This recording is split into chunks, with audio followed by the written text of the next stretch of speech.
Hello বন্ধুরা, তো এসে গেছি আর একটা নতুন ভিডিও নিয়ে।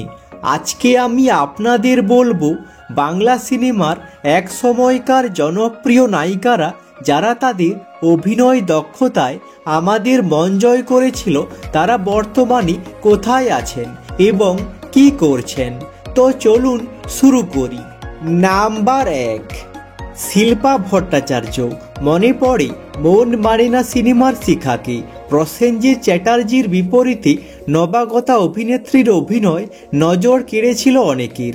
তারপর অভিনয় করেছিলেন ভালোবাসা সিনেমাতে, কিন্তু সেটাই ছিল টলিউডে তার শেষ সিনেমা।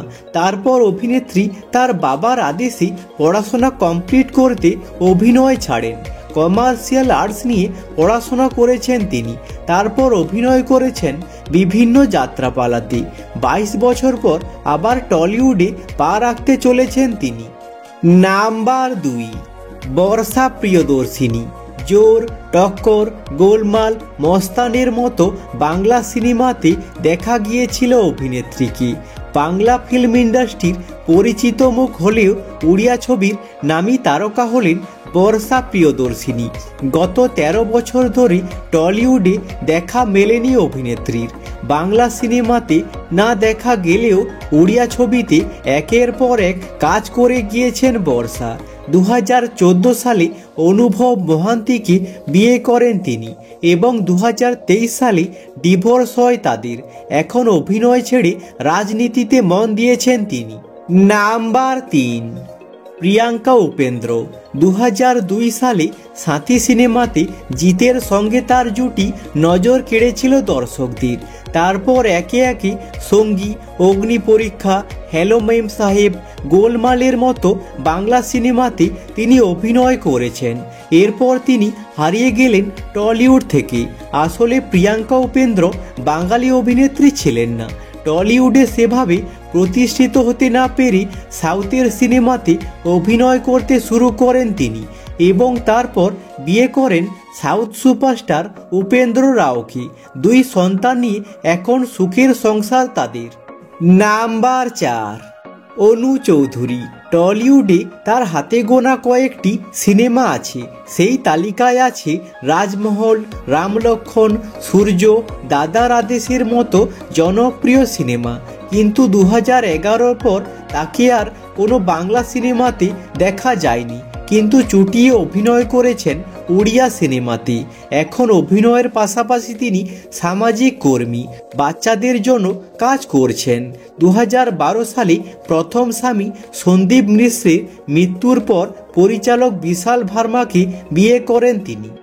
নাম্বার 5, দেবিকা মুখার্জি। 1988 সালে ছোট বউ সিনেমায় শাশুড়ির বিরুদ্ধে প্রতিবাদী বউয়ের চরিত্র তাকে রাতারাতি জনপ্রিয় করে তুলেছিল।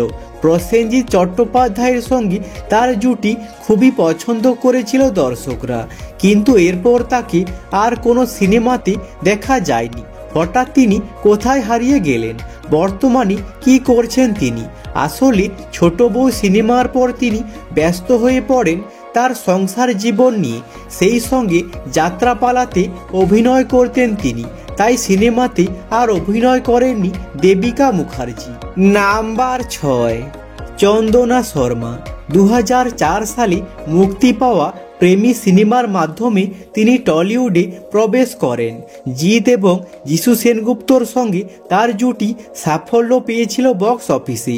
এরপর আর কোনো বাংলা সিনেমাতে দেখা যায়নি চন্দনা শর্মাকে এবং তারপর বেশ কিছু হিন্দি সিরিয়াল এবং ওয়েব সিরিজে তিনি অভিনয় করেছেন। যিশু সেনগুপ্তের স্ত্রী নীলাঞ্জনার একমাত্র বোন হলেন চন্দনা। এখন ছেলে ও স্বামীকে নিয়ে সুখে সংসার করছেন তিনি। নাম্বার 7, রম্ভা। প্রধানত হিন্দি সিনেমার নায়িকা তিনি, কিন্তু অভিনয় করেছেন বিভিন্ন জনপ্রিয় বাংলা সিনেমাতে। সেই তালিকায় আছে রিফিউজি, দাদা, চিতার মতো জনপ্রিয় সিনেমা। মিঠুন চক্রবর্তী থেকে শুরু করে প্রসেনজিৎ চ্যাটার্জি পর্যন্ত বড় বড় তারকাদের সঙ্গে তিনি অভিনয় করেছেন। ক্যারিয়ারের টপে থাকতে ব্যবসায়ী ইন্দ্র কুমার পাথমানকে বিয়ে করেন তিনি। বলিউড ছেড়ে কানাডাতে চলে যান। এখন তিনি স্বামী এবং 3 সন্তানকে নিয়ে সুখে সংসার করছেন। নাম্বার 8, রীনা চৌধুরী। বাংলা সিনেমার 90-এর দশকের জনপ্রিয় অভিনেত্রীদের মধ্যে অন্যতম হলেন রীনা চৌধুরী। বাবা অঞ্জন চৌধুরীর হাত ধরে টলিউডে প্রবেশ করেন রীনা চৌধুরী এবং তার দিদি চুমকি চৌধুরী। অভিনয় করেছেন জীবন নিয়ে খেলা, মেজ বউ, গীত সঙ্গীত, পূজার মতো সিনেমাতে। শেষবার রীনা চৌধুরীকে জি বাংলার এরাও শত্রু ধারাবাহিকে দেখা গিয়েছিল। তারপর অভিনয় ছেড়ে এখন স্বামী রাহুল গোস্বামী এবং এক কন্যা সন্তানকে নিয়ে সুখে সংসার করছেন তিনি। আজকের মতো এখানেই শেষ। যদি ভিডিওটা ভালো লেগে থাকে লাইক করে দিও এবং চ্যানেলটাকে সাবস্ক্রাইব করে দিও এরকম ভিডিও আরও দেখার জন্য। আর কমেন্ট করে জানাও এনাদের মধ্যে তোমাদের পছন্দের অভিনেত্রী কে। Thanks for watching.